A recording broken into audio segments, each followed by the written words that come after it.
Hello and welcome to Pest Perspectives episode 7. I'm back again. Last week was quite a long episode at 2 hours long with Vicky Hall. It was quite an interesting one. I hope you all learned a lot. This week I've got on the co-host of Tales of the Crawl Space. These guys were the people that let me on my first podcast back last year on the European edition, where I think it was Jack that first seen me posting stuff on TikTok, and he was like, "Do you want to come on the podcast?" And then I've spoke to them ever since and listened to the podcast that they do, and that's kind of how I got to know them. So how are you both doing? Doing good. Doing quite well. Glad to be here. Been excited about getting on your show, man. We've been following your progress and success closely. Absolutely. And once we got wind that you wanted us on your show, we were both like, yeah, we have arrived. I bet you're getting a lot of British downloads now, aren't you, from the UK? We are. We actually we are. I mean, between what with your podcast and has really it's really boomed things for us. Our downloads have increased. We've gotten a lot more traffic on Pest Control Humor Depot, our Facebook group that started this all, which is, of course, my favorite group. And it's just been a really good. It's been a good thing, to be able to reach across the ocean and in fact, you were one of our guests on one of our international episodes. When I had no camera, I was nervous as hell. You were. All I could hear. I made mistakes and everything.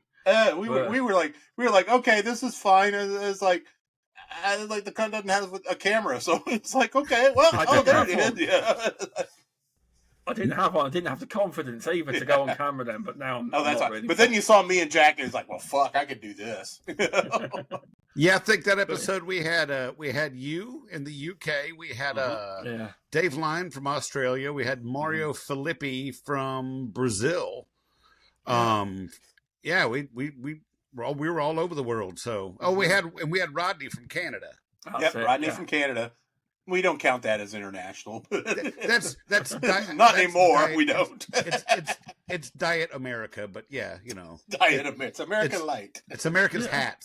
We wear that as a hat. Rodney's going to kick the shit out of us when he sees this. But it's all a good community since I've started. We also got Jenny with the Pestrogen podcast. Oh yeah, Jenny and Candace, man, what a team! Jenny and Candace. What a shout team. Outs to them, because she always messaging me. She is about podcast related things, and she says that I'm her podcast brother because we all started at the same time. The podcasts. Oh, he's got to get ready. He's got to get his bourbon. No, I'm good. Keep talking amongst yourselves. So I support her, and she's always shouting me out. But thanks, Jenny, for shouting me out. I'll tell you one thing. Recently, I don't know if you guys have noticed, her confidence is peaking. It is. In asking questions, and you can tell she's not so nervous anymore. You're doing a good job. You are. She has really come out of her shell, Shaun. And Candace and Jenny together, they're like a power duo. I mean, they got to meet each other in person at my house. That's cool. Cheese Stock 2024, and they really hit it off, and they fell in love with each other, which not only being absolutely hot, but they also forged a friendship that was just great. Oh, that's really good. That is. It's a little community we've got here. It is. And she's getting her chops. She's getting her chops too. With recording, her confidence and starting off the show now. And she's doing great. She really is. I've been trying to coach her from the beginning. That's good. About having show notes and everything, and kind of something to help her along until it just comes naturally. Because me and Brad fly by the seat of our pants. Very rarely we don't have notes really. We just get on there. I normally have show notes, but I haven't tonight because I know what I'm going to say. What are show notes? And in all seriousness, I started with show notes when I first joined Tales from the Crawl Space. on the second machination of the podcast.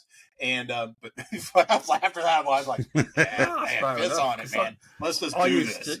I used to do gaming podcasts and like Stubbscast and Midweek Gaming and all sorts of different names. I never had show notes really. Yeah, because when you get used to it.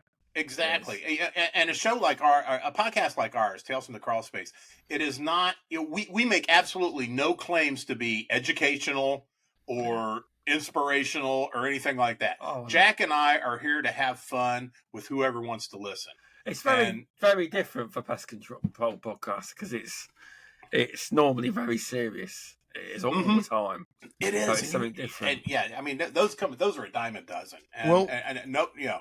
And we fancy ourselves like shop talk, like when the technicians get in the tech room before and after the day's work, talking about, oh my God, did you have that customer this week? That house was so nasty, or this naked chick answered the door, and all the stuff that that you BS about with all your coworkers.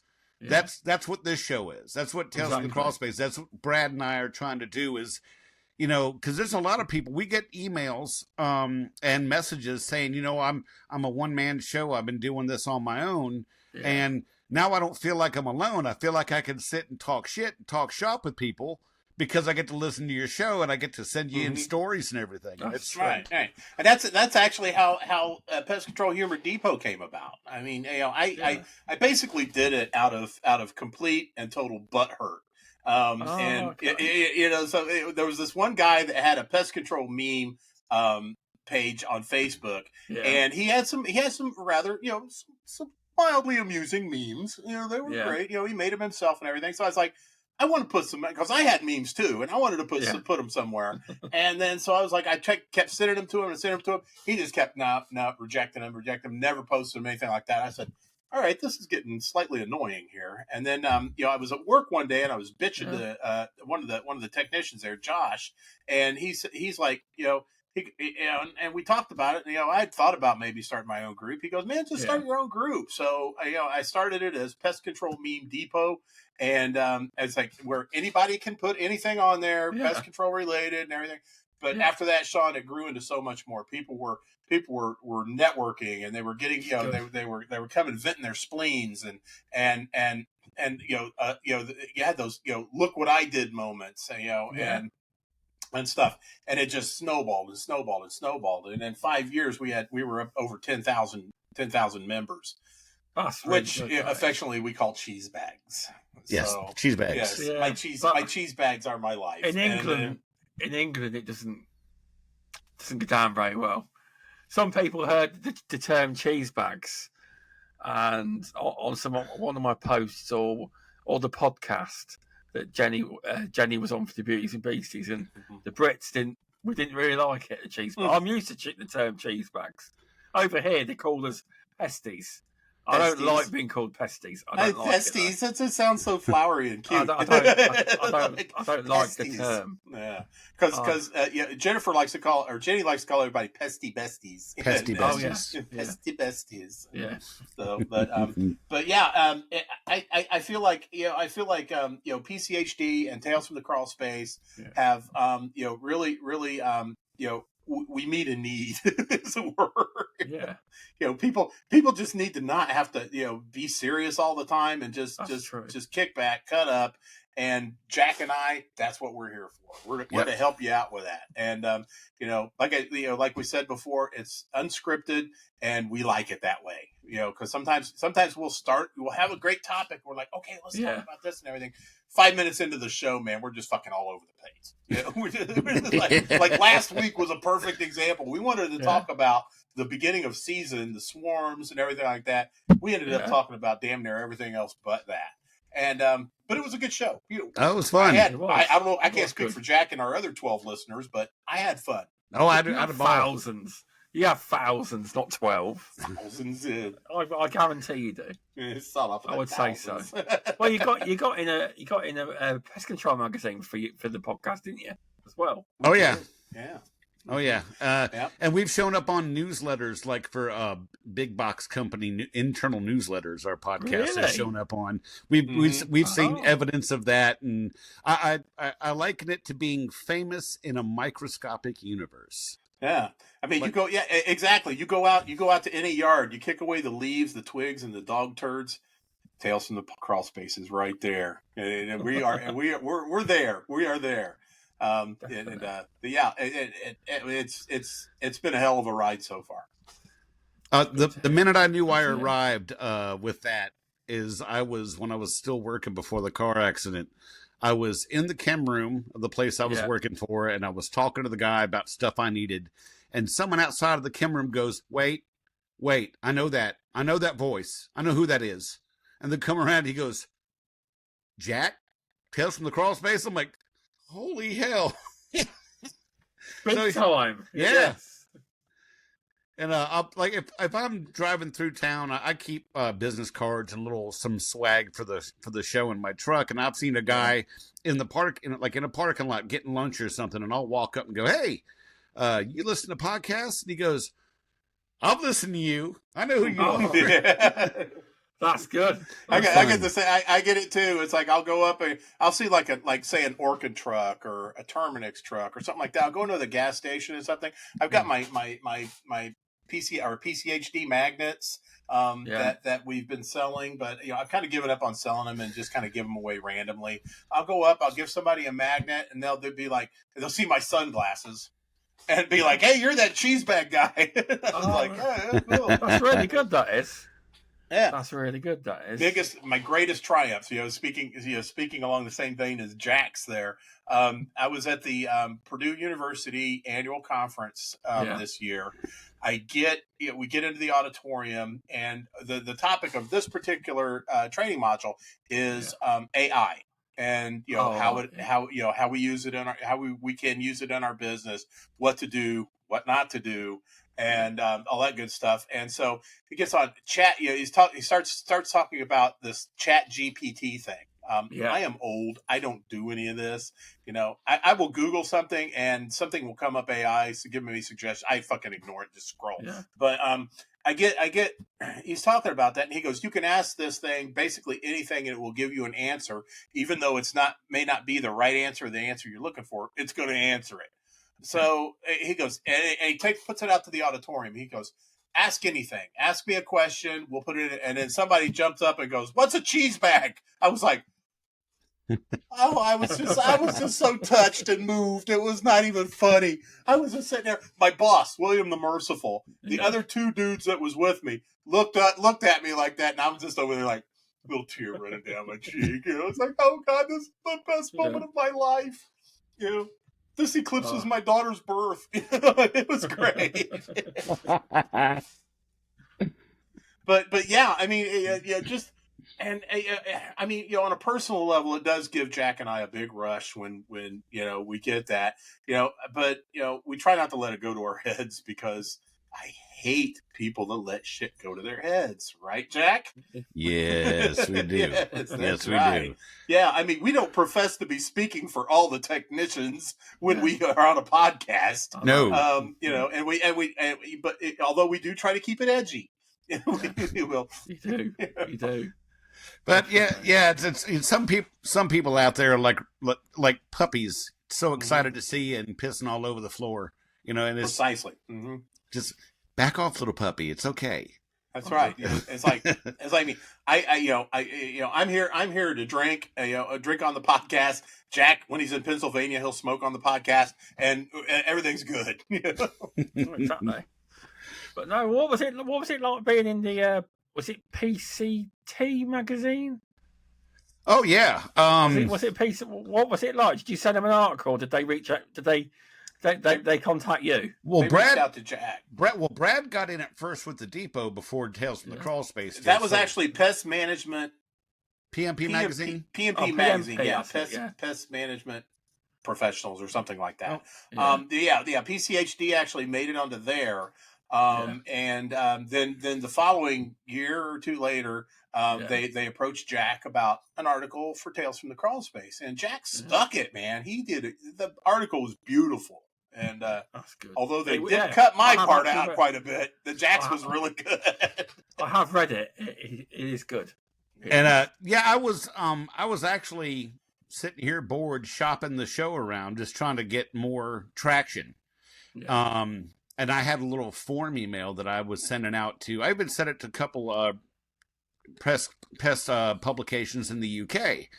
And I almost immediately got a response back from PCT, and I'm like, well, I want to warn you, this is what our show is. You may want to listen to a few episodes before you put us in the magazine. And damn sure enough, they did. They'd come back with an interview for me and ask questions. And no, it was great to be on there. It was fun. They put a picture of him in there too. That was awesome. Yeah, I got it framed. I got it framed up on my wall.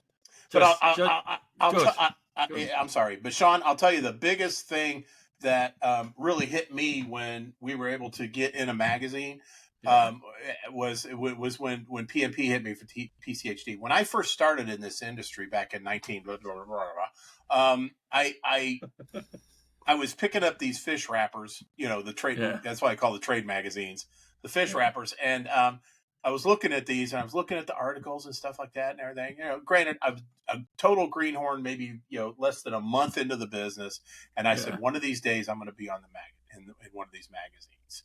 And who would have thought it was for a fucking Facebook group, that basically just jerks around, and it has absolutely nothing to do with the technical nuts and bolts of the stuff. I didn't come up with a new pesticide or a new rodenticide or anything like that. I'm in there. I'm in there because I post pictures of people's dildos in their dressers and everything. And then calling every insect a brown recluse. That's what every insect is a brown recluse. Yes, welcome to America, where every insect is a fucking brown recluse. Yes, it's a good achievement getting in there. It is. And you know what? I can die a happy guy now. So yeah. But it's something I think the industry needed between the depot and the podcast. And like we were saying, there's so many podcasts and so many publications out there that take themselves so seriously.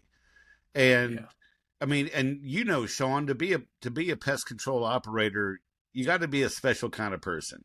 You have. It takes a certain mindset and a certain attitude, and we're unique individuals, and our sense of humor is also unique. I mean, the things that some people find absolutely disgusting, we're rolling on the floor about. Like, oh my God, you had rat soup in that Bader box, There, got your tin cat meatloaf going there. Right. And we can joke about that, and we get it.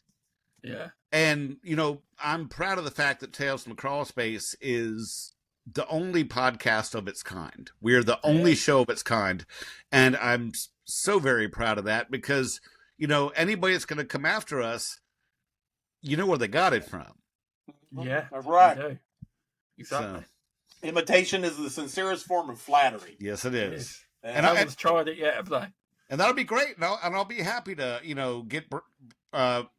get Brad along and be a guest on their show and show them how it's done. Yeah. Oh hell yeah! No, it's really good. Jack and I have already decided that it's it's good to be if we become stars, that's great, but it's just as good to become Nebula, and we're the place where stars are born. That's right. Yes. And that's why I'm especially proud of Jenny and Candace with Absolutely. Estrogen. That's really going to be.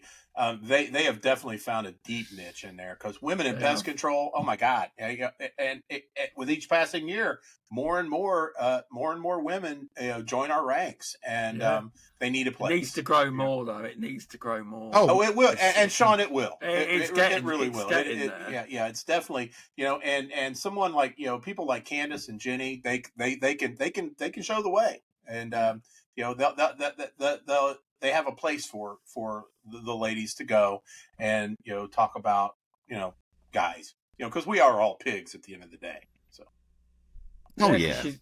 because But she does invite men on her podcast. She does invite men on the podcast. That's equal should have anyone on. That is absolutely true. She had a great episode last week with my buddy, both my buddies, Rodney and Mr. Goswiller. And I might invite them on at some point. They're great, good. Man. They're good. Yeah. You could do worse than getting those two bohunks on your show. That's for sure.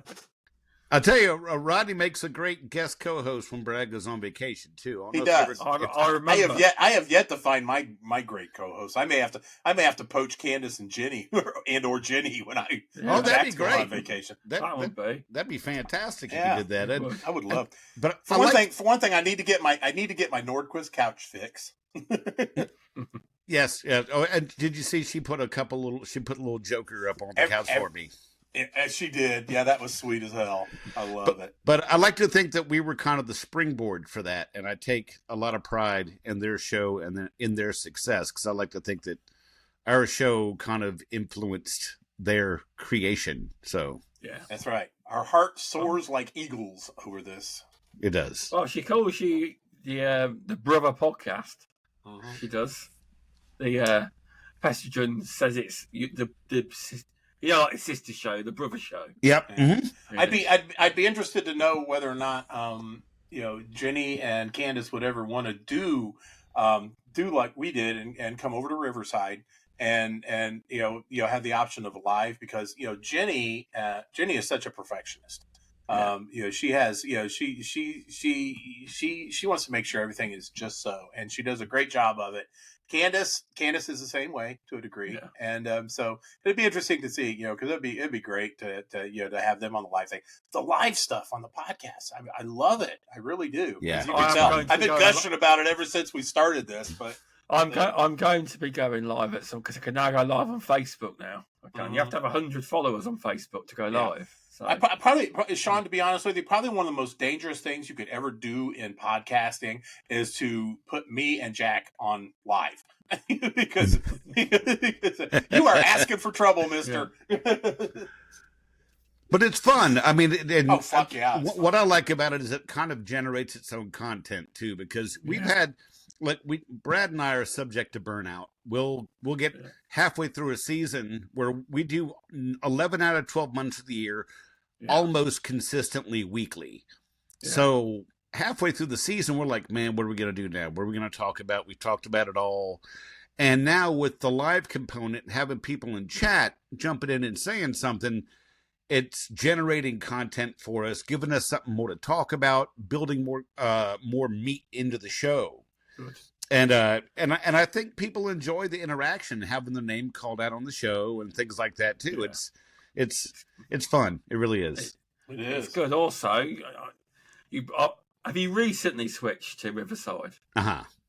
See, yeah. There's AI where you can make the clips up. Have you seen that? Where you can post clips. Yeah, I've seen that, and I saw that, and it gives you the option. So you can post a funny clip, watch more, post a link. So you could generate more views and traction that way. I'm sorry, you lost me. You could put like a graphic or no. It scans your entire show for the best clips. Oh, and it makes the little clip. Say like you said something funny, and then you could put the link. You could share it on socials. Then say click the link to check the podcast out. You can. I'll speak to you in the DMs. Oh, that's going to make my life a lot easier. You did something like that with Iris or something, didn't you, at one time? Because there was a couple of things a couple of snippets. I can't remember which one. I think it was Mauschwitz. You can actually tell the AI. You can actually tell it what funny clip you wanted, and it will actually do it for you. I'll have to look at that feature. But you obviously got to listen to it and make sure it's right. Yeah. Right. And then you can clip it out. I mean, it's loads of content. It is. Now, our host is Buzzsprout. Our podcast host is Buzzsprout, and they do little audio clips, but you have to go find them yourself. It'll do like with the graphic of the show and maybe the subtitles and stuff, and that's pretty neat. But no, I'm going to look up that feature. That's actually really cool. So you could use that on YouTube. You can put them on your TikToks. You can do all stuff, all that kind of stuff. Here I am just making stuff up, trying to slap it on social media every week. Yeah, I had a fine job you do. So you do. Yeah, we'll get that 15th listener. You keep it up. Definitely. So I want to talk about some obviously pest control. Yeah. So I'll ask you both in sequence, obviously. So either one could answer. When and how did you get into pest control? Did you fall in like most people do? Because in the UK, most people fall in. They don't join it, when you're young. Sadly, most people get into pest control when they're in the late 30s to 40s onwards. Right. Yeah. Who wants to go first, Jack? You want to flip a coin? No, you can go ahead, man. I love your story about it. I do. Oh, yeah. My story starts in 1992. What a year! I was making next to nothing at a dental laboratory, polishing, crowns, making damn near minimum wage. I had a small child. I had a bride who was working her ass off too, and looking around through sofas for loose change and stuff like that so we could buy the kid formula and diapers was getting really old. And I couldn't figure out what I wanted to do. I mean, I worked in restaurants. One of the stipulations that for us to start a family is, Brad, you need to get out of the restaurant business. It's too unreliable. Your hours suck. The pay's mediocre at best. You got to do something else. So I figured I would go with, my wife worked at the dental lab too. She was much farther up on the ladder than I was, but polishing crowns for minimum wage wasn't exactly cutting it. And then my one of my brother-in-law's half brother called me and said that they were looking for people at Terminex. And so I went ahead, stopped smoking pot for a while so I could pass the drug test. And then about a month down the road, I got the job, which was great because I got word of them accepting my, taking, hiring me during my daughter's first birthday. Oh, that's good news. That was just the best birthday present she ever got, because it ended up here I am 30 some odd years later, being able to provide, I was able to provide a good life for her. That's good. And, now we're getting towards the end of the road. I'm going to be retiring in about 5 years. It's provided a good life. And, when you got that going for you, it makes all the difference. And not to say I'm just there for the money. I mean, I actually fell in love with the job. I wasn't a big fan of the grind, especially working for Big Green Tea, the grind, which is, the grind is, you're going home every night and you're making phone calls. You're calling all your customers. And back then it was monthly services. I mean, can you imagine monthly services now, Shaun? I mean, I've been doing monthly services. I know that wall void is filled with dust, right? Like all the way up to the pipeline. And so, but the people, the customers, the people I encountered, the technical stuff, the huge brains that I was able to communicate with, like, the late Stoy Hedges, God rest that man's soul. He taught me so damn much. I was able to work on a couple of, on more than one occasion, I was able to work directly with Stoy Hedges. And that was probably some of the best education I ever got technically. I was able to tap into the big brains. I was able to meet customers. I was able to hone my skills in communicating and stuff like that. I just basically fell in love with the job. And here I am 34 years later, here I am. I'm still doing it. Actually, on Monday, I'm going to be doing it again because I've been off since January with a busted leg, but, and a busted gallbladder. But we had a busted gallbladder. Well, it's no longer my gallbladder. It belongs to somebody else. So, but yeah, that's how I got into it. I love it. And I recommend it. It's not for everybody. No. Some days it's not for anybody, but damn it was for me. And, it provided me a good life. That's good. So what kind of, obviously, how does it work over there to become a pest controller? Is it over here, we have to have qualifications like your basics in rodents and insects, and then we've got RSPH Level 2 in Pest Management. Now, it's not a license. It's their qualifications. How does it work over there for education-wise? Okay, understood. Back when I started, of course, this was 1992. This was a million years ago. We didn't need to be like a registered technician or anything. We just had to work under a license holder. I didn't have to take any exams or anything. I just had to be trained, and that training needed to be documented in office. So if say the state chemist, which is the regulatory people in our state, were to come by and ask, I want to see Bradley Harvey's, training papers, you got to have them. I didn't need to be a registered tech. Now that changed, as the years unfurled, that changed. Now you have to have at least be a registered technician, which means you have to be trained, you have to take an exam, and you have to pass that exam before you can do anything without direct supervision.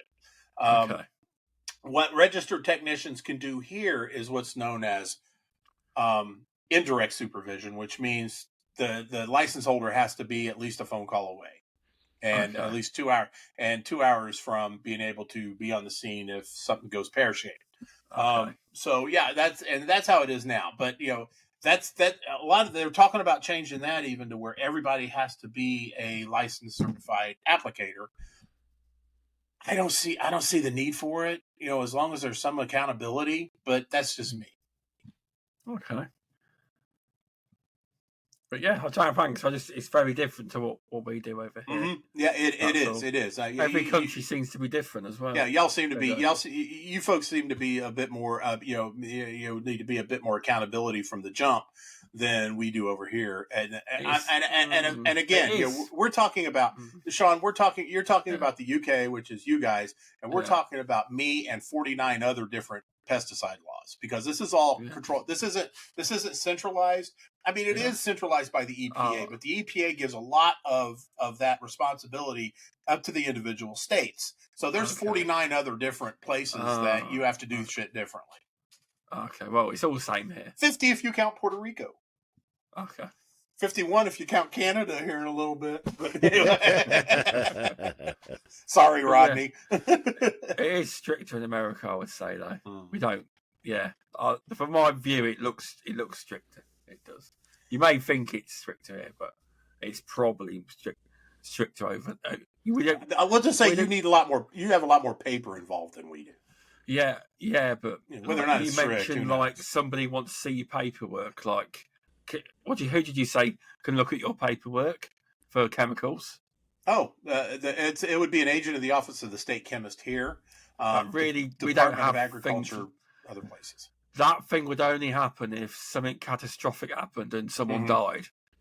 So we don't really have. You don't really have that kind of. Oh, they'd roll up and do random checks. You can be able to, yeah. You can be at a job. They got. Yeah, our regulators have a serious Serpico complex, man. They will fucking roll right up on you, man. We don't get any of that. We don't have that unless just someone died and something happened that major. Then that would happen. Then that would be a legitimate concern, Shaun. Well, obviously, yeah. You don't want to kill anyone or anything. No. But no, that's why I say America's stricter than us. But I can see why you think we are as well, just in a different way. Yeah, it's just different. Just different, that's all. Yeah, it is. Yeah, thanks for that, Brad. So, Jack, how did you get into the pest control industry? I was a construction inspector, a geotechnical inspector. I'd go on job sites, test concrete while they're placing it, making test cylinders to check for compressive strength and things like that. And the market got so flooded with people coming from, like, people in engineering degrees coming from India and stuff that the pay started going down. And it was difficult to pay the bills, and I got really frustrated. So I grabbed a newspaper and I started looking through the want ads. This is before the advent of Monster.com and Career Builder and things like that. And I saw an ad for must-have construction inspection. Didn't say what the business was, but send your resume to, fax your resume to this number. So I threw my resume together and sent it over. and I got a call. Man said, "Hey, my name is Ted Mickle, and I'd like to talk to you about your resume. If you could come in, this company we're called JC Ehrlich. You just come on down to the office and we'll talk about it." So when I got there, it turns out they were looking for a termite guy.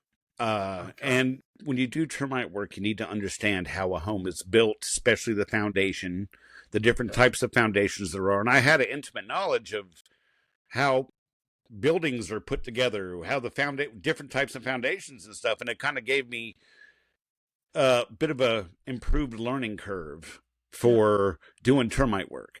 And so for the first 3 years, that's all I did was termite, and I loved it. Absolutely love it. And I've always said you can walk into a room full of pest control operators and termite guys, and you can pick the termite guys out without anybody saying anything. Yeah. Okay. You can be like, I know, that's them over there. I know, because they'll all kind of congregate. They got to gravitate towards each other. Okay. And I went on from there to being what was called a universal tech for another company where I did termite and pest and everything. Okay. I ran a pesticide distribution warehouse, and I did that until I got robbed. That sucked. So is that your business? No. It's a nationwide Target specialty. Brad, they're nationwide, aren't they? Mm-hmm. There was a regional company that was swallowed up by Target Specialty called Residex, and I ran the Baltimore office of Residex, and I'd know when the season was starting because I'd have guys waiting outside the door when I got there at 6 o'clock in the morning to open up. Everybody's trying to get ready, so I think I've done about every possible position in the business. I've run a couple Donnie and Marie offices. You're familiar when you've heard our show enough to know what we're talking about. We say Donnie and Marie, right? Yeah, yeah. Okay. I hear that name more than anything, Donnie and Marie. Yeah, Donnie and Marie, that's right. And you hear it on the Pest podcast too, Donnie and Marie. Hear it on there too. There's a lot of companies in the United States that people from Utah, Brigham Young University, of the Mormon religion persuasion, they build these companies to sell them, and they build them quickly. And they have kids that just get back from doing their religious missions and have them go out and knock on doors because they're accustomed to going door to door, and being turned away at the door. They're okay. They deal well with rejection. Oh, and they would literally soak neighborhoods with their presence. Oh, right. Oh, they'd send like 30 of them in a brand new neighborhood, and they'll drop them off at like 3:30 in the afternoon to start catching people when they're home, and they'd take chalk, and as they do a house, if they talk to somebody, they put a check mark on the curb right on the road to know that a house was done, or they put an X or an O. X is they don't want it. O is nobody was home. And they'd go do the whole neighborhood, and they'd come back, check on the curb, and get those houses they didn't get before, and as a technician, it's, doing a route. I mean, you had 20 stops in the same neighborhood. So, but they'd work you like dogs. You'd be doing 12, 14 hours a day, 6 days a week. The sales kids got paid a ridiculous amount of money, and the technicians barely got by. So there is a bit of disdain for the Donnie and Marie, who were famous Mormons in the U.S. entertainment industry. So absolutely, and as the years progressed, they got more and more annoying. Now they're like rolling around in neighborhoods on hoverboards and segways and shit like that, and it's just incredibly douchey. And it's not a thing. And they will promise you anything to get that sale. And but the thing is, when they first started, I was when I was at the Big Green Tea, I was at ground zero for this concept. And, they would come up, they called it Apex Marketing. And I remember that first year, they brought all these fucking college kids in from BYU and everything, and just swarmed us. And they could do no wrong. It's like every time somebody would bitch about something, we get our asses handed to us by management. And that's because if they did that, my management didn't do it, their bosses would do, and so on down the road. It's like, you're making this work, and fuck you if you don't like it. Yeah. And so that's that put a lot of this, and then they build up this big huge customer base, right? Yeah. And then all these people would get a letter saying, "Welcome to Big Green Tea," and so everybody be like, "I canceled at the Big Green Tea so I could go with these people because I didn't want to deal with Big Green Tea anymore. Screw you and cancel." Who took the hit? The technicians, because all of our our salary, our commissions, and stuff like that were based on our customer retention. And then when September, October rolled around, and our freaking our freaking retention went down the loo, we were mad. We were so mad. And they are so morally gray. They are morally in this gray area. Morally ambiguous. Yes. When I was working for the first one I was a branch manager for, when they were getting ready to do the transition to the Big Green Tea, their sales price is based on how many active customers they have on the books. Okay. So they called me up and they said, "Jack, we want you to go into all the canceled customers we have in the database, and we want you to reactivate them." And I'm like, "What?" Like, "Yeah, we want you to reactivate them." I'm like, "Why?" He goes, "Well, it's something that Terminix needs us to do." I'm like, "I don't know, but I don't want to do that." And I didn't, and they didn't like it, but they're getting ready to get rid of the office anyway, so why fire me then? But the thing was, as long as they took the next quarter's service, they didn't get back charged for it. So at least, you could reactivate 500 customers, and as long as the technician comes by when no one's home, I mean, I'd say 350 to 400 of them will basically have accepted the service for that quarter. So they're pumping up the numbers by reactivating canceled customers, and I wouldn't do it. I didn't do it. I refused to.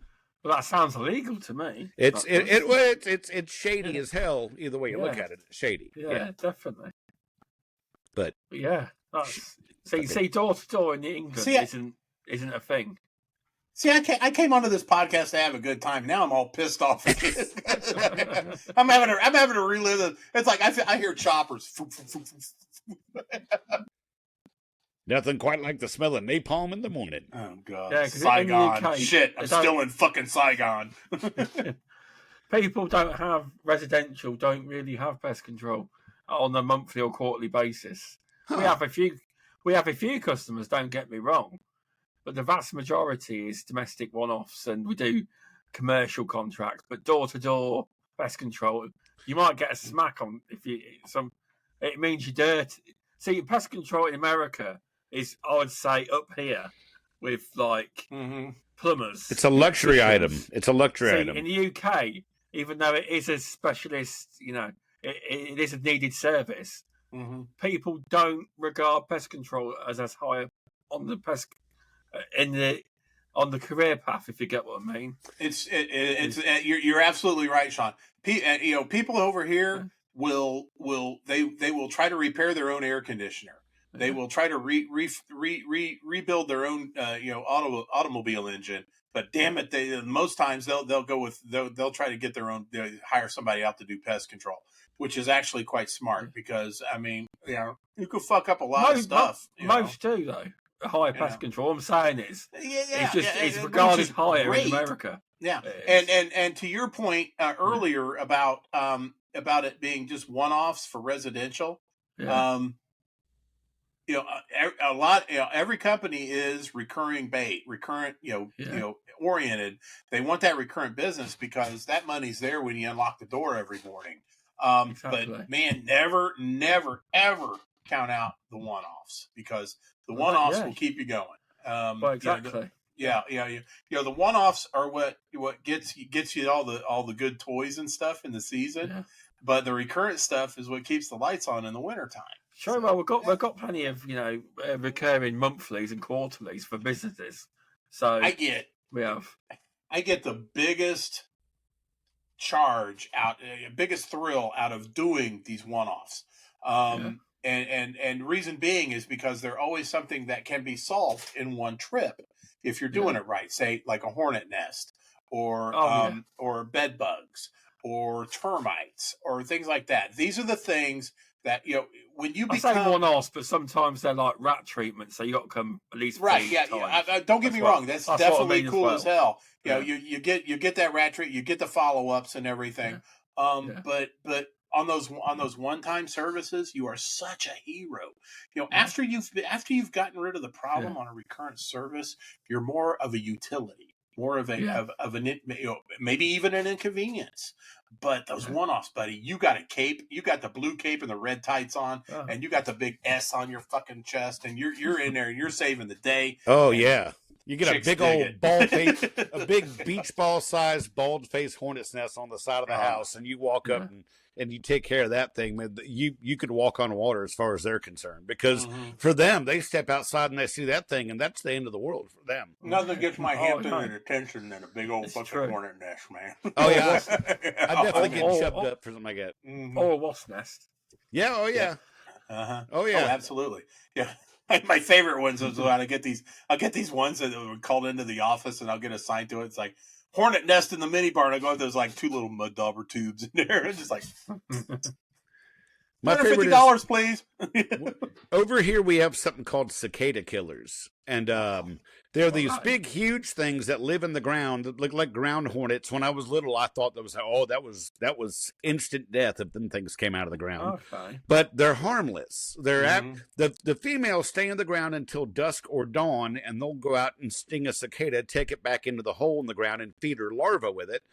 And the males that fly around about a foot off the ground, they don't sting you. They just try to buzz you away from the mound, right? You're not on about tiny mining bees, are you? We have miner bees here. They're smaller and are brown, but no, these things are about. Cicada killers are pretty good, pretty beefy. 2 inches long. Definitely, yeah. About 2. We got them. One of those things that it's big enough that if it flies into your mouth, you're definitely going to taste it. They get about 2 inches long, and when you have a huge spread of mounds like in someone's backyard, I mean, these huge things are just cruising over the ground, and they scare the shit out of people. And you just kind of waltz into that backyard with these things surrounding you, and they're scared to death. You're like, I'm gonna get them now. My favorite ones are like everybody. I think they'll see a cicada killer or something like that. I think they got murder hornets. I love it. I fucking love it. Name murder hornets. I got Asian murder hornets in my yard. It's a cicada killer. And then they want to argue with you because you're not the expert. I mean, you're only a state certified technician with 30 years experience. But they have Google. They have Google. They have Google. They totally have. They are here. The Asian hornets are here. Yeah. In low numbers, we have. Oh man! But we're not one of those. As a pest controller, and as it stands in the law at the minute, we are. If we find Asian hornets, we are not allowed to treat and destroy a nest. No, it's down to government agency and the bee unit to sort it out. Man, there's not enough of them. There's not enough of them yet. I had a badminton racket just ready to go in the back of my truck in case them things showed up, because I wanted to go. Boink. Yeah, we're not. I've never seen one. I've seen pictures. Oh, carpenter bees! I love a badminton racket on carpenter bees. Yeah. Good times right there, man. We have European. You have European hornets over there. I mean, we call them European hornets. Over there, they just call them hornets. Yeah. No. That's like French fries. They just call them fries. No, we actually call them I call them European hornets. They're our native one. We can sort them out, no problem. They're about the size of the cicada killers. Cicada killers maybe just a shade bigger, Okay. But especially the females. But yeah, I mean they're intimidating if you don't know what you're dealing with. If you're a little kid running through the yard and you see this big thing flying around, it's scary. And we kind of cash in on that one. Yeah, they're harmless. Yeah, for the most part, yeah, they are. Yeah, unless you attack them. But... Well, with the males, I mean, they have a reproductive proboscis. They don't even have a stinger, so they'll fly around and threaten you. It's like the male carpenter bees. They'll just kind of swoop around your head just to kind of get you away from where the female is. It's the same basic premise, but one's in your porch and one's in your yard. Yeah, that's true. That is, but yeah. We don't have them cicada things that you're on about. We don't. I mean, I could fly around with my penis hat all day and just, hey, my reproductive. There you go. You made it. You put it in. You got it in there. All right. In there. There you go, Jack. I'm wondering when it was going to pop up. To Tales from the Crawl Space, you will not understand that whatsoever. Well, see, now they got to listen to the show. That's Now right. you got They to can listen to listen the to the show. podcast. That's right. Yeah. So you've even got Alex Wade listening to that podcast now. You look like Holly from Red Dwarf. Do I? I was going to say Big Brother from 1984, but that'll work. With the floating head, you look like Holly from Red Dwarf. I love that show. I'll have to sort of technical. I was able to do that one time on our show, and I can't. Yeah. I've never been able to duplicate it since. No, the floating head. The floating head. That's right. I can't remember which show that was.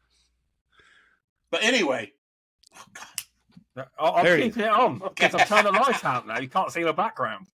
I don't care about your background. All we want to see is your smiling face, my man, and the bald head.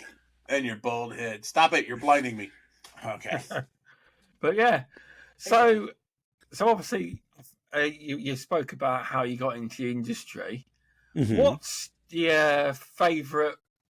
What's your favorite pest to deal with for both of you?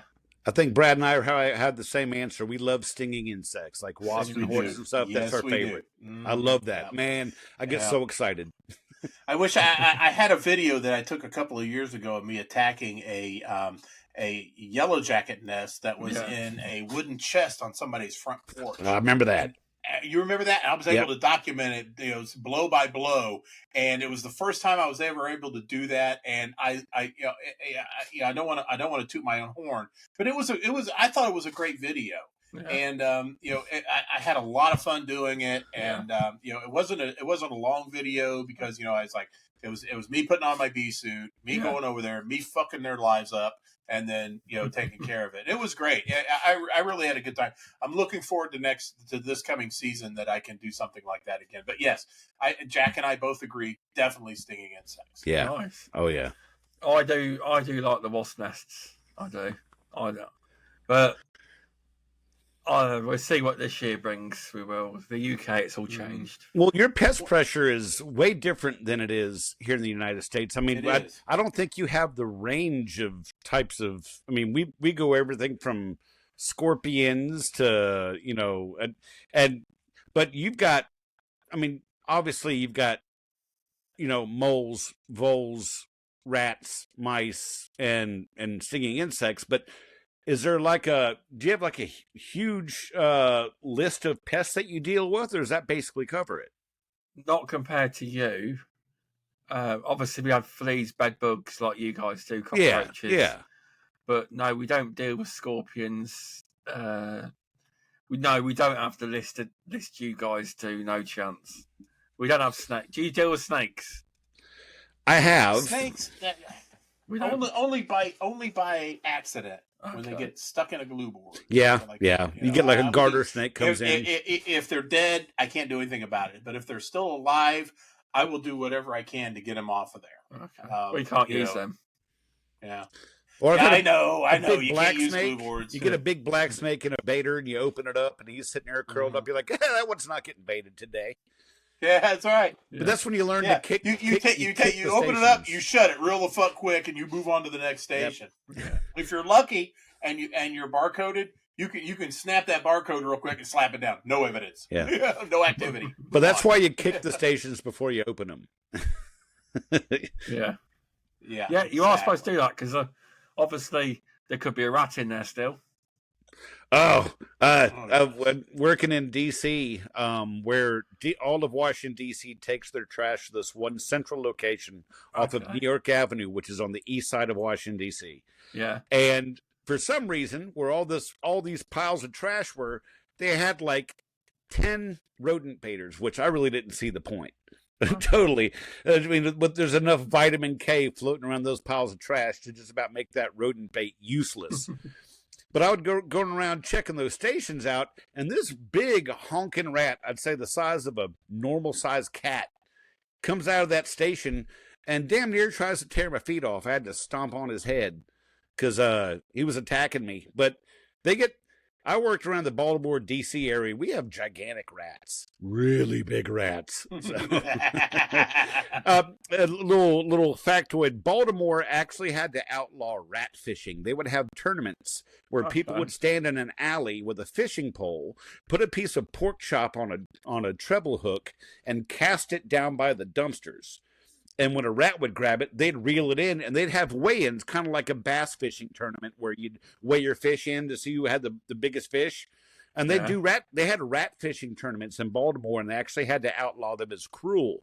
Now we can give them anticoagulants, but they can't catch them with a ugly stick. I mean, that is, I've never heard of that before. Oh yeah, they had to outlaw it. I'm not surprised, but yeah, you are right. It's what do you reckon to that, people that are watching rat fishing? Imagine struggling. I got one. I can imagine that. Yeah. But no, we haven't got the amount of pests you guys have. Definitely not. But I mean, the main things we really deal with is rats, mice. I do mold control as well, and then most of your bugs. I deal with fleas, bed bugs, carpet beetle. Moths, basically. That's the vast majority of it. Apart from, obviously, summertime, wasps and European hornets. But now, I'm guessing you guys got moles down to a science over there. How do you deal with them out there? Because we've had, like, talprid, those little bait worm things that we had, talprid. They kind of worked. Talprid, the gummy worms, the forbidden gummy worms. Yeah. But aren't they laced with a real dangerous chemical? Well, that's what we do. We just throw a bunch of noxious shit at it and see what happens. Fair enough. No, I do mold trapping. Spike traps. I use barrel. I personally use bottom barrel traps. I do. Okay. In the ground, and you trap them, and you check for the tunnels, and you work out where the tunnels are. You dibber. You cut a slice in the ground, put the mold trap in, and you put the grass bit back over and put a stick in. Oh, okay. I guess you probably have a much better success rate than the bait stuff that we use. I mean, I had ZP granules, not the powder, but like the little bait granules. Are you on about aluminium phosphate? No, zinc phosphide. Yeah. And when they eat that stuff, it turns the oxygen in their blood into phosphine gas and kills them. It kills them. Fucks their day up bad. There's a lot of rules in England. See, if you were going to do that, you'd have to be at least 100 metres away from a home. And there's loads of rules on regulations. That's logical, actually, to be honest with you. Because I don't know the full ZP facts. and phosphine gas are not a good thing. I don't deal with them, but I do know the rules are quite strict on it. And you have to be so far from a house and animals, etc. Right. So most people trap with traps. That makes sense. There's loads of varieties of traps. I only use the barrel traps, but there's loads of varieties of them. Well, I would guess it's success rate. I would say probably a better success rate and a lot less than your initial investment for traps. But other than that, you don't have a recurring. Well, you just return your traps. You say you can get your traps back. Yeah. So it's good. You're not allowed. You're obviously not allowed to bait moles here. Oh, okay. Like with poison, you just got to trap. Now, mold traps are great. No, I love mold traps. But you can use the aluminium but you've obviously. I'm not for it, but if someone's got to use it and they have charged a trap, get a better trapper. Call Shaun. Call Shaun. Have him do it. I mean, you want it done right, call Shaun to do it. That's what you do. There's loads of trappers I know that are good, but different areas, etc. But there is that choice. It's a tool if someone wants to use it, but you've got to have the qualifications to do it. It's not. It's a specific course that is. If you specifically do it to get your ticket to do that, you do. But moles is good. But do you do moles? Do you use the worms?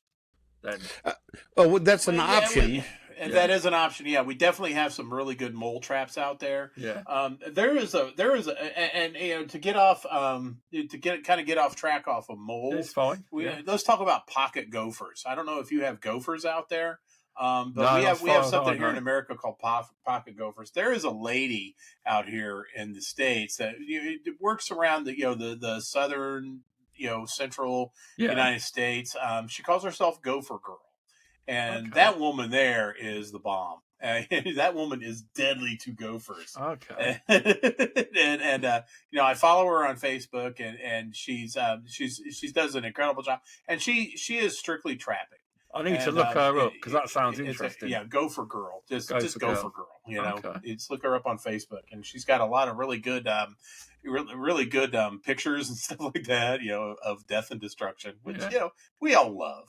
Let's face it. Yeah, we're here to protect the health of our prospective customers, but at the end of the day, we like to see stuff die. Well, yeah, I don't. Don't act like you don't. You gotta admit it. Well, in the interest of public health, then yeah, that's fair. That's fair. Yes, party line. I don't post stuff like that though on any social, so I don't. But if people want to, they can. I get it. Nothing gets my juices flowing like seeing a dead bed bug or a roach on its back doing this stuff. I've never done roach. After I have dinotefuron the shit out of the guy. So you've never done roaches at all? Never. Oh wow! No, don't get me wrong. Our country has roaches. Our country has roaches, but the Pacific area I live in, we've never, in all the years, even when my dad was just doing the pest control, he's never had a call for them ever. He hasn't. You're in the cities. Don't get me wrong, but we don't operate deep into the city. You see, so I've never done them. It would be a learning experience if I did. I know what to do. And we got to get you over to the States and take you to the projects is what we got to do. Oh, hell yeah, we do.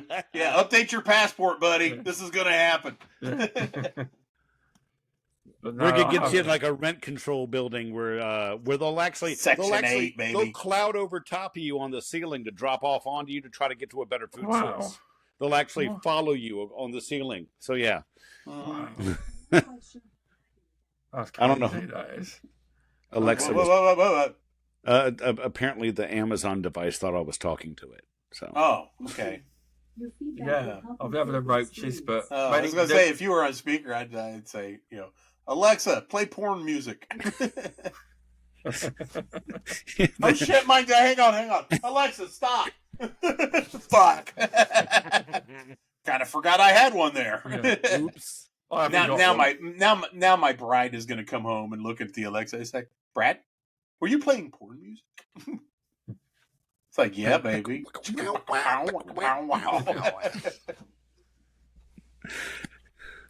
Awesome. So what other kind of roles have you done within pest control that you haven't, that you've obviously mentioned you've been a technician. Have you ever been? I have been a technician. Yeah. I have been a front office girl. I want to say that because I've heard I put a LinkedIn post at once, and someone put, you've said front office, and someone said different industry, but what is this American term means? The back office, like they're nobodies. What does that mean? Back office. The back office, the nobodies. I'll be blunt with you, Shaun. I've never heard that before. It's always front office to me. Okay. The front office are the admins. They're the ones that sit in the lobby, answer the phones, take out the trash, change the put fresh coffee on. And mostly answer the phones. Yeah. They do the scheduling. They do, they make sure that everything is dispatched properly. They take a lot of shit from the technicians. They take a lot of shit from their managers. A lot of shit from their customers. A lot of shit and a whole lot of shit from their customers. Yep. They deal with more stuff. It is the most thankless job out there. Now, if you ask a technician, they will say, "Oh, my job's harder." Blah blah blah blah blah. Yeah. No, your job is not harder because when you go in the morning and you got to listen to the admin, you get to leave. Yeah. Okay, You get to fucking leave and go do your stuff. And yeah, you're going to be needle bite. But I'll tell you what, for every one phone call that a technician gets when they're in the field that something needs addressed at the last minute, there are 20 other ones that poor person in the front office is trying to sort out. So don't feed me that bullshit about the technicians are harder. Job is harder. That is the most office admin is the most underpaid, thankless job there is. Truth. And I will fight anybody over that. Absolute truth. And it's part of I'm sorry, I didn't mean to get too edgy. No, there. it's part of the pest control industry. That is, being in it's every. Although you've got to mention all facets, haven't you? That is part of it. That is being on the phone.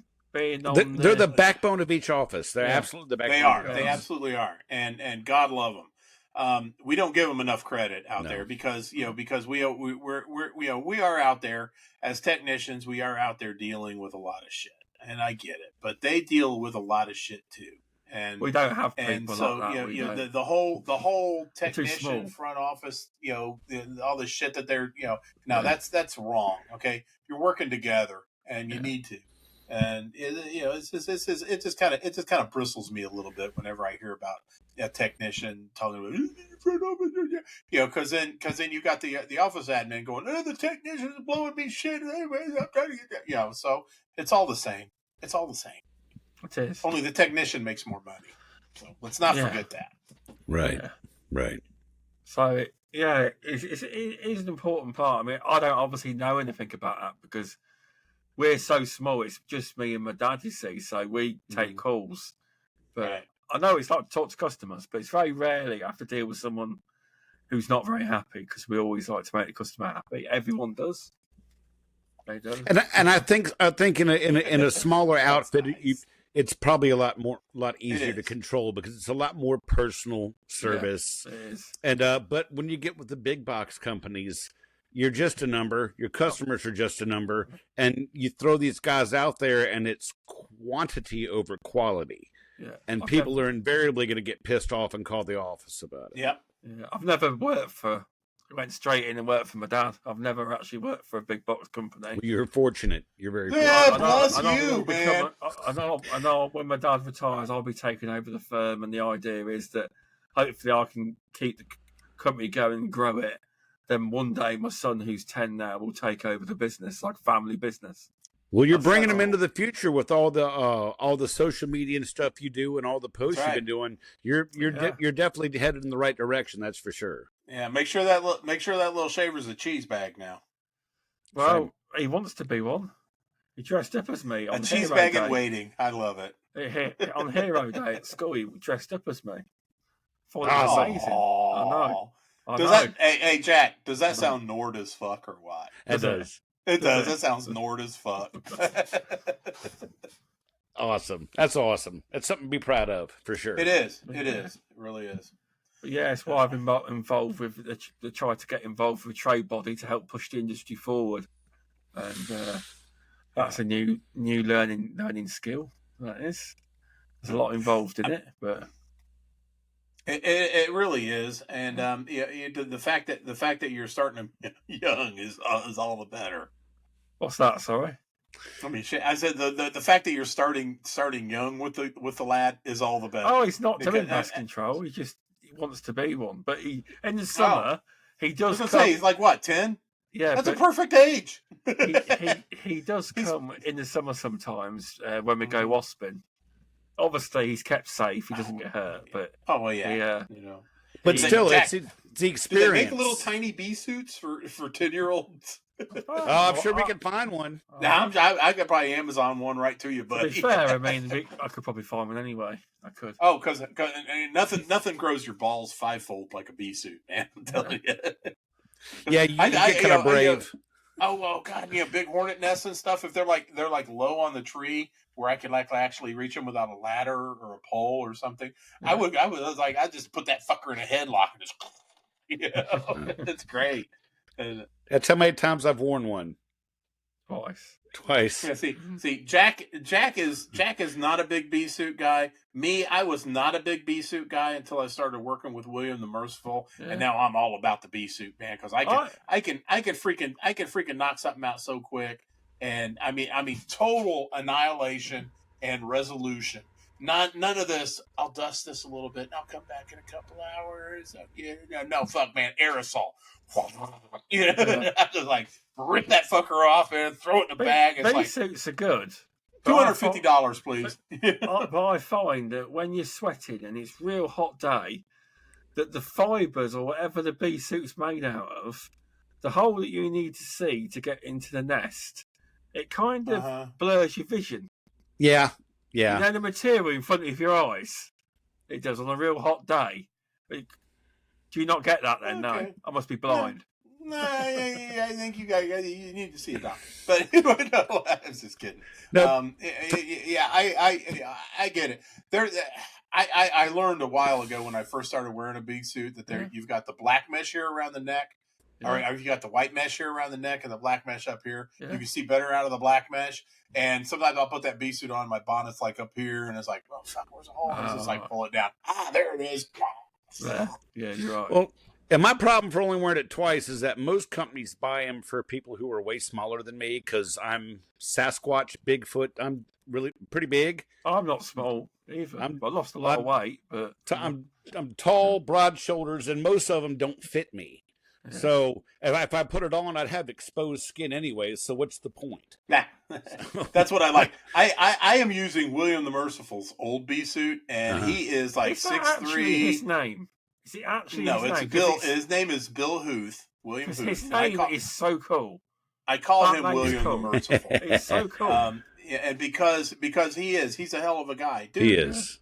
Shaun, I came from I came from three of the worst situations that I had ever been in. And again, I took so much shit with my other companies that I worked for, yet I still loved the job.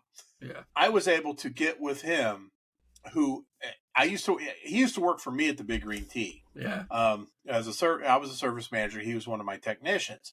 He went out and started his own business. And, fast forward years later, he's running a decent business. I need a change. I need to get out of management. I need to get back out in the field and find my roots again. Mm-hmm. And he gave me that opportunity. And I actually get to be what I fell in love with in the job. And that's why I call him William the Merciful. I like the name. It's so cool. He showed me so much mercy by taking me on. I will forever be in this guy's debt. Even now, when I had my busted knee and everything, he has been really cool with me with the whole thing. That really is. He's a great guy. A lot of that is because this happened out of season. But to be honest with you, he's been a great guy. I know. I love the guy to death. I would he's one of those people. He's one of those bosses, leaders that you would walk through fire for. Yep. Has he ever been on the podcast? What's that? Has he ever been on the podcast? He was supposed. He was on. No, he was on one before. I can't remember what, but when we had Russell on to ask the experts, he was going to, but he had a death in the family. Right. Yeah. So that's what that was about. Oh, okay. But we will definitely have William the Merciful on again, Shaun, and we'll let you know when it is, so you can watch it. Definitely. And he's a fantastic guy. And bask in the mercy that is William the Merciful. Yeah, definitely. So, what was about to say? What's my next question? My next question is: have any of you been a field biologist? Where you go and no. So I can explain it. It's like, okay. I'm sorry. Go ahead. I'm sorry, Shaun. I'm laughing with a food site that's got to be audited, and you go around and inspect the site and do a full report, but you're not the pest controller. Oh, surveyor. Maybe you call it something different. Yeah, maybe you called it something different. We call them sanitarians. I was the in-house sanitarian for CNS Grocery Warehouse. I was working for a pest control company, and CNS Grocery Warehouse had to fire their sanitarians, so they kind of leased me to them.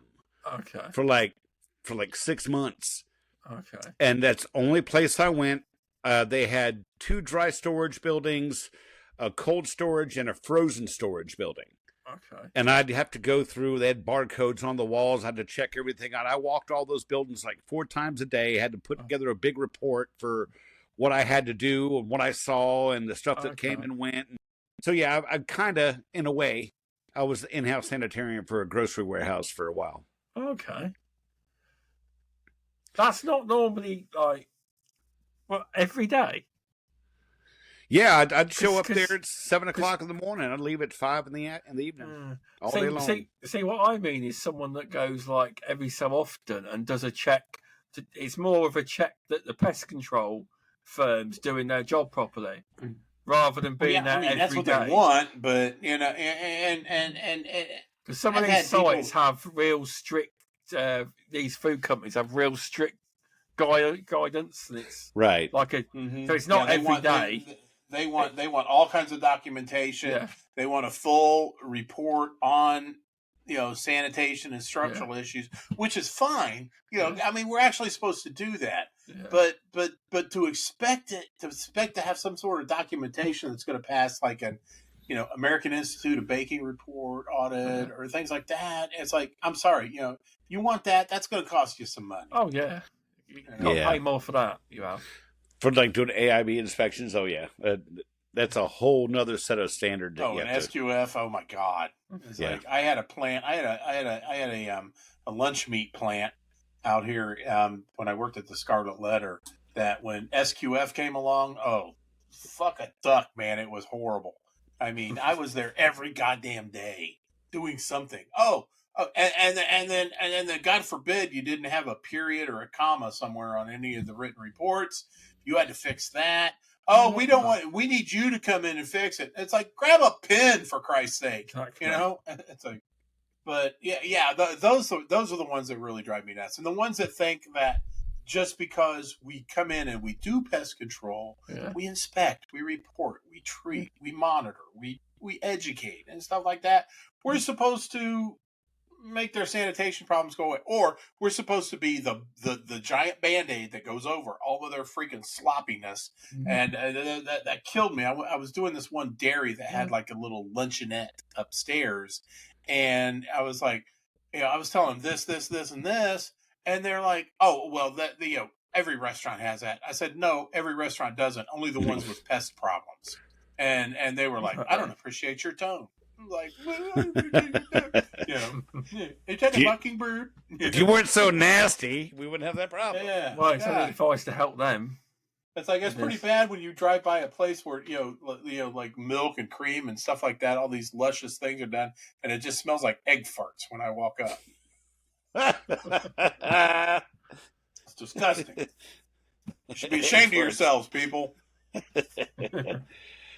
Yeah, well, you'll be learning. Go ahead, Shaun. I'm sorry. No, go ahead. Sorry, carry on. Sorry, fine. No, fine. You learn quite a bit about places like that, and a lot of it's really disconcerting. Like having done a chicken processing plant, and some of the stuff you see, no bueno. Oh God! Speaking of food and beverage stuff, I was doing this plant.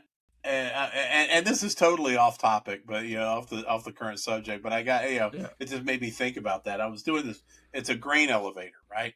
And I'm going through there, and mice are always a bad issue there because there's grain spillage and silage and stuff like that. And they just love that stuff. But I'm underneath. I'm in this gangway that goes underneath these humongous 200-foot silos, holding millions of pounds of grain.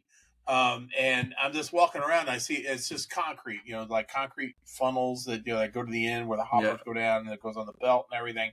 And I'm just walking past each one of these, and I'm looking at the guy. I was just like, "It's just concrete, right?" He goes, "Yeah, it's reinforced concrete." I said, "What if one of these things?" He goes, "You wouldn't feel a fucking thing." And I was like, wow. It's just you 1 minute you'll be here, and the next it's. I said, "Thank you." Because I was worried about that, right? It was like I was worried about the agony of death on that. But he goes, it'd be like shutting off a light switch.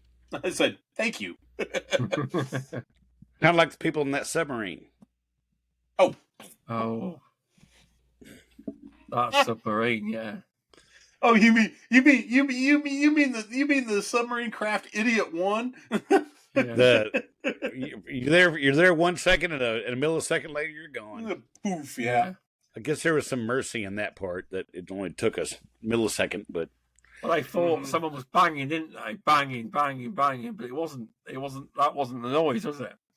No, that was them vaporizing. It's like this is like now you're one minute you're 1,000 feet under the sea, the next minute you're talking to Elvis. Yeah. That was the sound of the beer can being stomped on. Is what that was. Yeah. No bueno. No bueno at all. Fantastic. In America, do they have a problem I don't know if you know this or not. Do they have a problem recruiting new talent to the industry? Like people wanting to come in? Do they have a problem with it? They do. Yes. Yeah. Yes, we totally do. We have the same problem. The one reason is because what I said earlier was this job isn't for everybody, and some days it's not for anybody. Yeah. We can get somebody. We can seduce somebody with the pay, the benefits, etc. But once they get in and realize what they're getting into, as far as getting going into some of these accounts where you're going into crack houses, you're going into horrendously pathetic commercial kitchens. Yeah. You're going into a lot of things that you don't, even so much as you're going into hospitals where they have, like a teaching hospital where they have cadavers and pieces of humans that are dried up and ready to be burned. The first time I ever saw that, I was off of beef jerky for months. Never seen it. Never seen it. Yeah, and I mean, these are the things that in our industry you have to deal with, and it's not for the squeamish. Yeah. So I mean, you're gonna run into some recruiting problems in that aspect. Yeah. And another one is, it seems, and this is just the old grumpy boomer talking, but everybody wants to come in and be the CEO. I'm sorry, I said it. Everybody wants to come in and be, chief executive officer or wherever the fuck they're working. Yeah. They want a 6-figure salary and everything. It does not work like that. No. And that's one of the big problems that we run into. Now we've got some people that, and I'm not saying that's everybody either. Yeah. It's maybe 10% of the people that come into this industry stick around. Yeah. Fall in love with it and everything. I'm looking at one right now. At where the place I work. He worked with me at the Scarlet Letter. Yeah. He left. He came back. And what's the matter, boy? My dog's freaking out. He came back.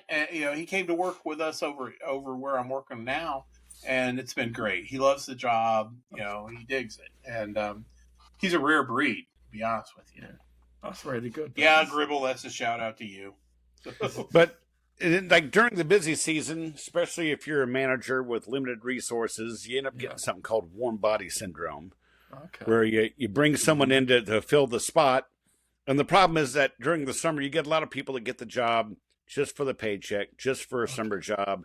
Their heart's not in it. The only thing they're in it for is the paycheck. So there's no real want to learn and to advance. Right. They show up, but they end up washing themselves out.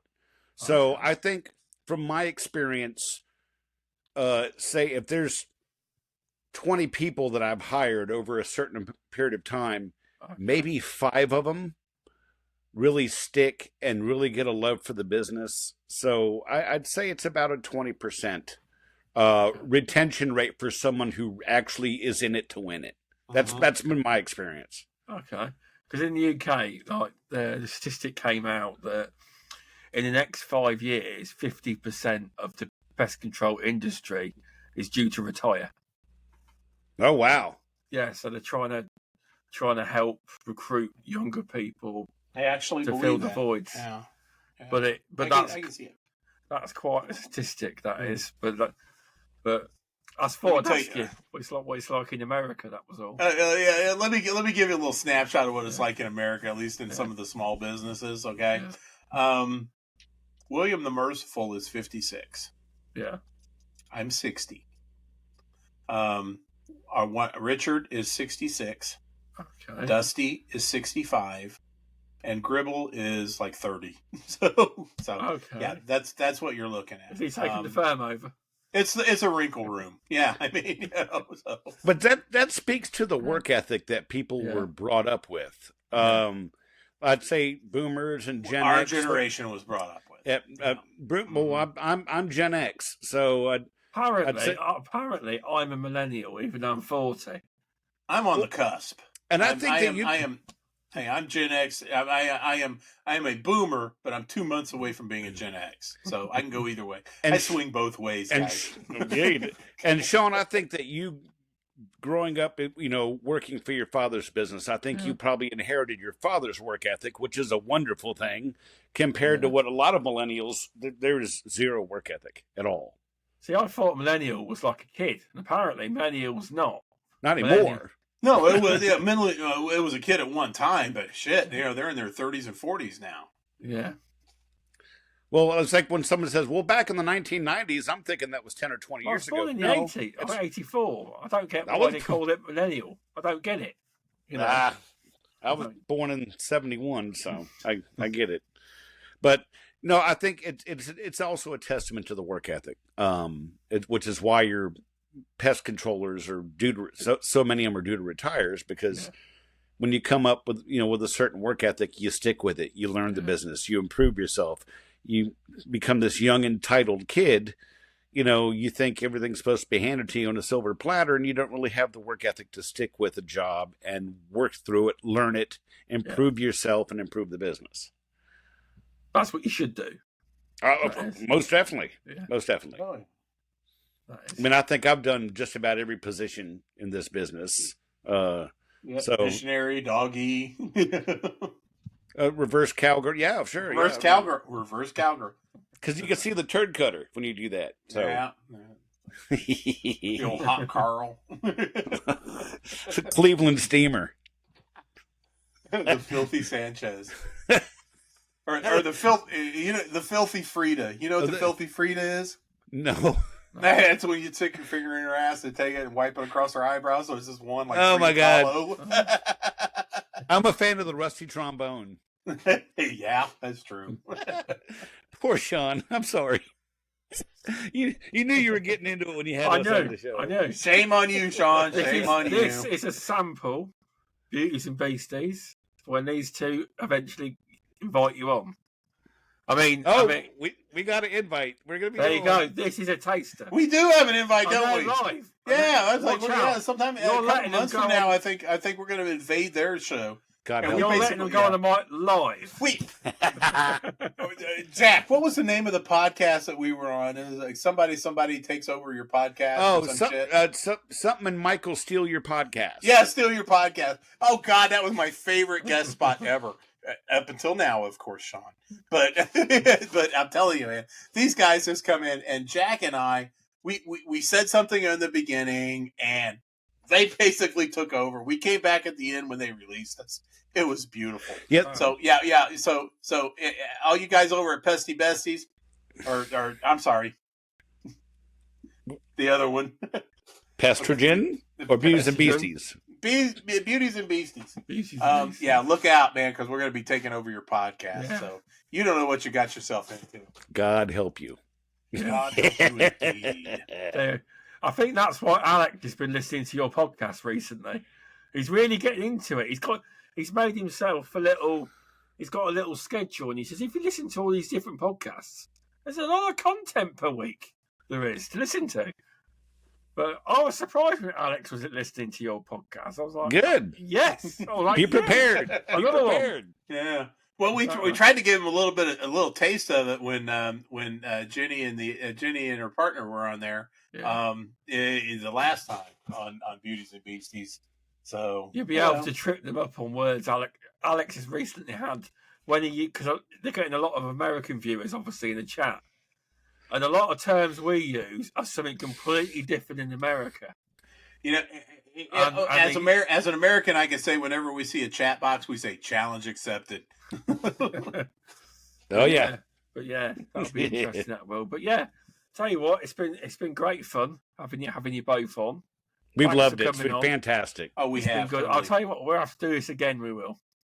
I would love to. Absolutely. And matter of fact, instead of an international episode, I think we need to have your ass on. Yeah, we want to get you back on for the next international episode. Yeah, yeah. We'll call it the payback episode. The payback. The one where, because I remember, because Jenny only recently found out a few weeks ago that I was on the podcast, because she kept saying, I says, oh, yeah, she says, he's either one of you two told her that I was the one that wrote an international podcast. Huh. She found it hard to believe it was me. She said, oh, I heard that you were great. I said, I was rubbish on the podcast. No, you weren't. No, not at all. I reckon it was. All due respect to you. All due respect to you, Shaun. You had a great, but the next international podcast, I would love to have some different folks on, because I really want to get a big consortium of international people together, in cheesebaggery and so forth. So that'd be good. That will. But yeah, thanks. No, Shaun. It's been a great pleasure and an honor to talk to you. Really has. I like our friendship. I've built it up over messages, and it's good. It is to speak to other podcasters and pest controllers from around the world. That's kind of why I do this show. Hey, we're all brothers and sisters when you get down to it. As well. Right. We can. So, thanks for coming on. Do you want to plug Tales from the Crawl Space? Yes, I do. Jack, help me out here with some vocals. Scan that barcode there. You can find us at www.tftc.wtf. At Instagram, we're at TFTC Podcast. At TikTok, we're at TFTC 2.0. And you can find us on Facebook at the Pest Control Humor Depot, our favorite group. That's how you find us. Really cool card. I think I'm gonna get one of them made. Oh, the other side's really bomb. Oh wow, that's cool. That's good. That is, yeah. That's a really good plug. That is. When the Beauties and Beasties ask you, most people ain't prepared, but you two definitely are. Oh yeah, we're Boy Scouts, baby. 106 episodes. We've had practice. Yeah, that's right, dude. We're Boy Scouts. We're always prepared. We love to eat brownies. Well, anyway, thanks, Jack and Brad, for coming on. It's been a fun one. Thank you, Shaun. And I'll let you know when it's up. I will. But thanks for coming on. And hope you all learned everything. Please like, subscribe, review, share. Let's get the rankings up. Definitely. We'll be at 100,000 after this episode, so it's fine. Hell yeah. That's the spirit. Well, cheers to all of you. Thanks, everyone. Take care.